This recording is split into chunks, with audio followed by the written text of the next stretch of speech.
चला तर मग सुरू करूया. आजचा पहिला प्रश्न, आपल्या तोंडावाटे निघणाऱ्या मूळ ध्वनींना काय म्हणतो? ए. अक्षर, बी. वर्ण, सी. व्यंजन, डी. स्वर.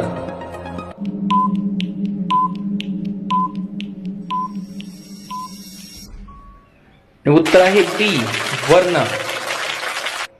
पुढचा प्रश्न, स्वतः हे सर्वनाम कोणत्या प्रकारचे आहे? पर्याय पहा. ए. तटस्थ, बी. पुरुषवाचक, सी. आत्मवाचक, डी.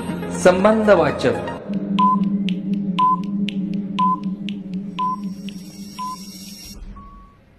उत्तर आहे सी. आत्मवाचक.